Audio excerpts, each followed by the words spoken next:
So I have just been given the greatest gift of all time. Around the end of last year, I found some footage of Dragon Ball in the Unreal Engine. It had amazing graphics, a beautiful open world, and from those two features alone, I was hooked. Keeping in mind the version I was looking at didn't really have any gameplay elements to it, but since then I've been keeping an eye out for any Unreal Dragon Ball projects, and today, a guy by the name of Emude, who I would say is leading the charge in Unreal Dragon Ball development, he reached out to me and gave me an early demo of his own DBZ game.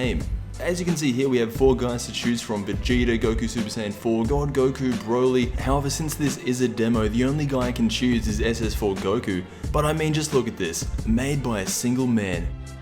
If you're watching this and thinking that this is something that you'd be interested in, I'll make sure to leave a link to the guy who made this. On his channel you will get to see the full version of the game. What you're seeing now is only a demo, and trust me, there is so much more to this that just blows my mind. Unlike the Goku running simulator, this actually has some form of gameplay elements to it. Even in the demo, you're seeing me charge up, flying around at super speeds, and even firing out Kamehameha waves, and it was just really fun to play. In the actual release, there's supposed to be some form of story mode with legit customization, and I don't know, it honestly feels like the best things to come out of the Dragon Ball franchise recently are from the community itself. And before anyone just kills me, I'm not talking about Super or the manga, I'm talking about everything else. Dragon Ball fans have got to be some of the most passionate people out there, and it shows with stuff like this.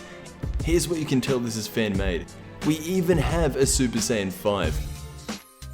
I want to compare what you're seeing on screen now to previous Dragon Ball games that we've played in the past. For example, let's compare Unreal Dragon Ball to Xenoverse. And I know technically that's not a fair comparison because Xenoverse had a much larger team working on it with a much longer development cycle, but Xenoverse was based off of Dragon Ball Online, which I believe was a fan-made MMO that got shut down a while ago. And I'm curious, am I the only one that thinks a Dragon Ball game like this, like what you're seeing on screen now, could easily be better than something like Xenoverse if it actually had a legitimate development cycle and with the team behind it? Because let's be honest, Dragon Ball Xenoverse was a fun game to play, and Dragon Ball in the Unreal Engine, now that I've actually had hands-on time with the game, I gotta say, it has huge potential. I mean, add in a few RPG elements like leveling up your character all the way to Super Saiyan 5 or Super Saiyan God, or maybe you could choose whether you wanted to go down the path of regular melee attacks or full-on energy waves. Let's say you start on the world with a battle power of 3 and have the potential to go all the way up to something like 40 million. Being able to see your in-game character develop to be the strongest he can become should be the main focus of a game like this.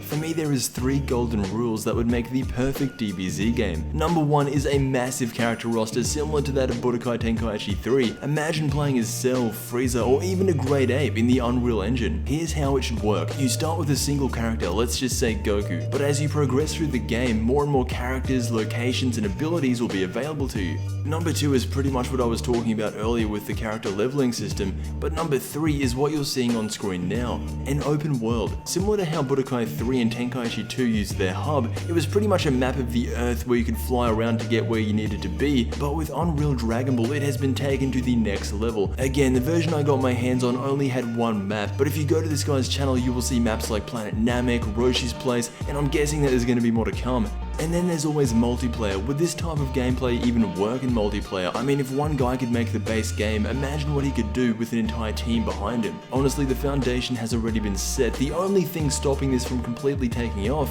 is that the people who take time to make this kind of stuff usually do it for free in their spare time. And as sick as this is, we don't even know if a demand for a game like this will be there.